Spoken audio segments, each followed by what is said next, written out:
João Calvino nasceu em 10 de julho de 1509, na zona rural de Noyon, na Picardia, na França, a uns 100 quilômetros de Paris, mais ou menos. Quando ele nasceu, Lutero tinha seus 26 anos de idade. Isso quer dizer que Calvino pertence à segunda geração de reformadores. Seu pai era um advogado rico, muito ligado ao alto clero da sua terra. Na realidade, ele era um administrador financeiro do bispo católico da diocese de Noyon. Calvino foi criado para ingressar no sacerdócio da Igreja Católica.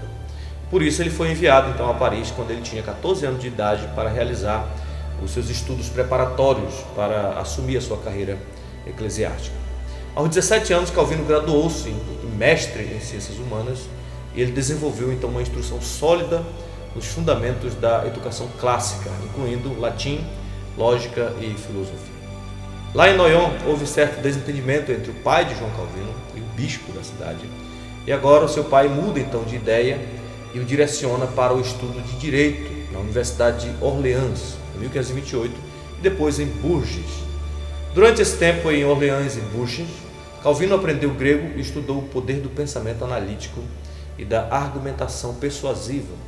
Porém, em 1531, seu pai veio a falecer, então ele resolve seguir a sua própria vocação. Agora ele tinha 21 anos de idade, ele mudou-se novamente para Paris em busca do estudo da literatura, especialmente a literatura clássica. Mais tarde ele retornou a Bourges, onde completou seus estudos em direitos e recebeu o título de doutor em 1532. No mesmo ano, Calvino publicou o seu primeiro livro, que foi Comentários sobre a obra do filósofo romano Sêneca, De Clemência. Nós não sabemos ao certo quando Calvino se tornou protestante, mas a sua mudança deve ter sido resultado das influências dos seus novos estudos e dos ensinos de Martinho Lutero, a quem em uma determinada carta ele chama de meu pai. Calvino teve contato direto com as verdades da reforma protestante e depois que o evangelho lhe foi apresentado, sobreveio-lhe então uma profunda convicção de pecado, o que o impeliu a buscar alívio na graça de Deus. Ele mesmo diz que, por meio de uma conversão repentina, Deus o subjugou e preparou a sua mente para ser ensinado a respeito das coisas espirituais.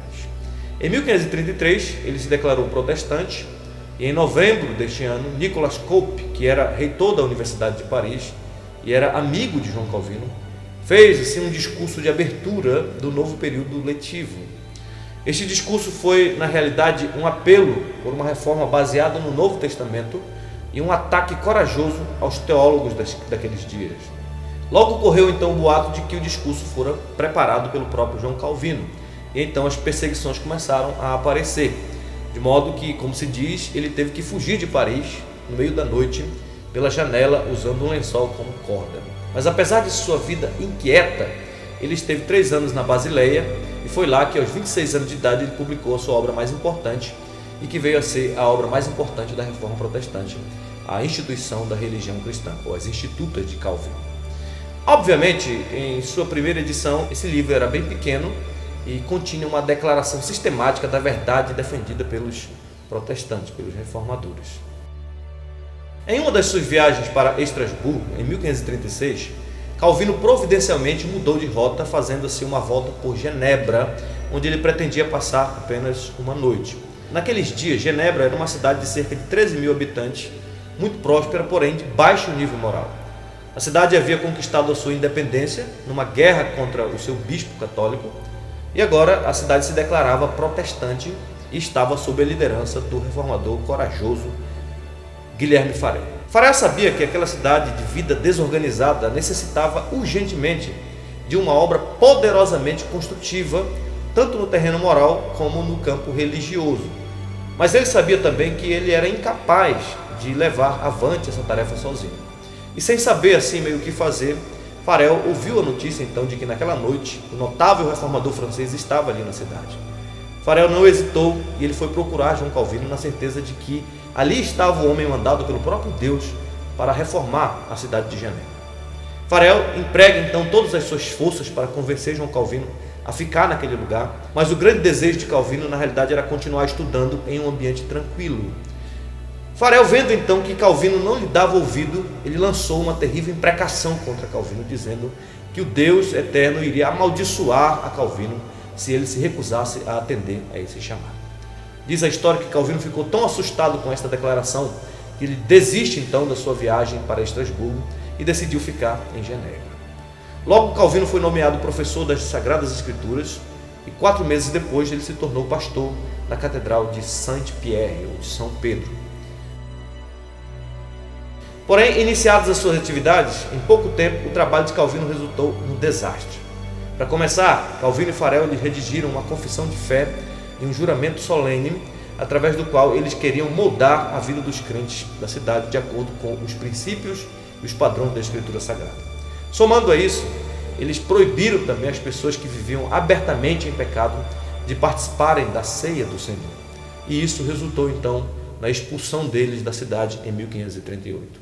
Calvino passou então 3 anos em Estrasburgo, onde ele pastoreia uma igreja de refugiados franceses e onde ele escreve o seu primeiro comentário da Bíblia, que foi sobre a Epístola aos Romanos. Ali ele publica também a 2ª edição das Institutas e lá ele encontra sua esposa, sua amada esposa Idelete de Bury, que era na realidade viúva de um anabatista e membro da sua congregação. Eles se casam em 1540, Idelete perde uma filha durante o nascimento e deu à luz um filho que morreu 2 semanas após o nascimento também. A própria Idelete depois veio a falecer de tuberculose em 1549, aos 40 anos de idade. Após isso, Calvino não mais se casou e pelo resto da sua vida ele decidiu se dedicar tão somente ao trabalho do Senhor. Em Genebra as coisas iam de mal a pior e o Conselho Municipal de Genebra então insiste agora para que Calvino volte para Genebra. A princípio ele relutou, ele não queria voltar àquela cidade porque ele considerava um lugar perigoso onde ele morria diariamente várias vezes, mas depois de muita relutância ele voltou em 1541. Porém, agora na sua volta ele tinha um propósito resoluto, que era tornar Genebra uma cidade cristã modelo, uma comunidade cuja vida fosse pautada e realmente dirigida pela palavra de Deus. Calvino queria que a cidade fosse de tal modo cristianizada que se tornasse uma fonte de inspiração e de poder para o protestantismo em toda parte. Mas para que isso acontecesse, era preciso ensinar a palavra de Deus àquele povo, porque ele acreditava que somente por meio da verdade de Deus é que as coisas poderiam mudar. E por isso, Calvino então torna-se um sustentáculo da verdade, pregando várias vezes aos domingos, em algumas semanas, durante todos os dias, a sua exposição das Escrituras, verso por verso, semana após semana, mesmo dia após dia, faria de Genebra um célebre marco da verdade do Evangelho. Os planos de Calvino para a igreja de Genebra incluíam um ministério educado e cuidadosamente escolhido. Foi assim que ele criou então o ofício moderno do ministro protestante. Ele também cuidou do exercício efetivo da disciplina na igreja por meio do chamado consistório, que era composto dos presbíteros, cujo dever era vigiar a conduta do povo e dos ministros. Calvino também pôs forte ênfase no exercício da misericórdia por intermédio dos diáconos, que cuidavam dos pobres, das viúvas e dos necessitados. Os planos de Calvino quanto à educação foram inspirados por uma convicção de que a verdadeira religião e a educação estão inseparavelmente associadas.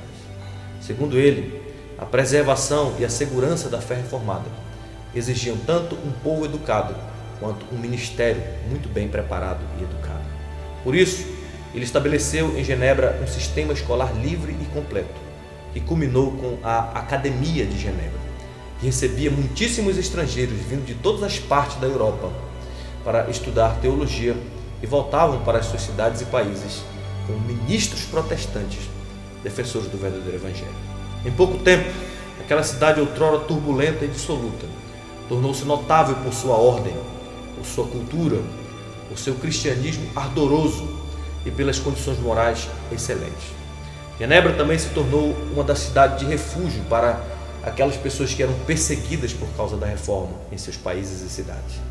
Para lá iam gente da França, da Holanda, da Alemanha, da Escócia e da Inglaterra, e lá os refugiados encontravam um lar apropriado. Genebra se tornou um lugar de preparo sólido também para os líderes protestantes.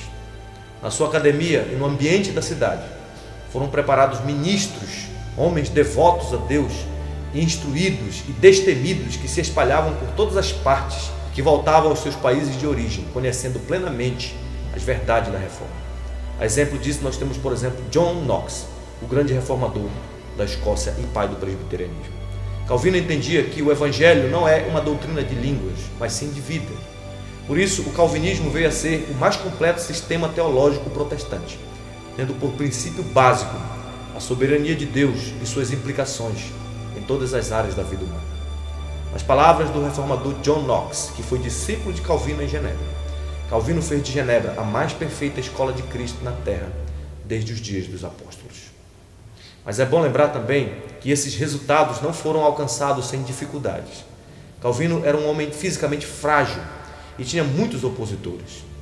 Ele chegou mesmo a enfrentar ameaças de morte, mas mesmo assim ele nunca parou, ele nunca desistiu de pregar. Mas enquanto ele pregava, as muitas dificuldades iam aparecendo. Os libertinos lhe causaram muita dor. Eles praticavam adultério abertamente e ainda assim eles desejavam participar da ceia do Senhor.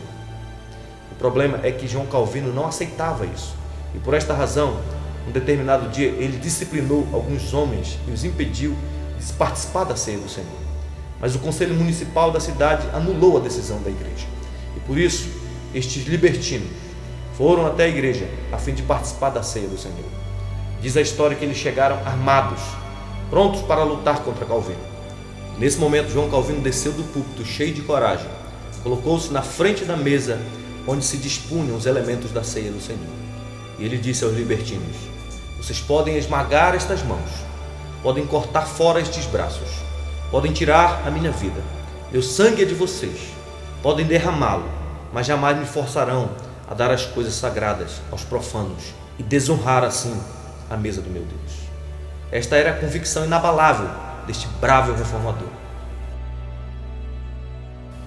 Após muitas lutas e perseguições, Calvino morreu em 27 de maio de 1564, aos 54 anos de idade, nos braços de Teodoro de Beza, que foi o seu sucessor.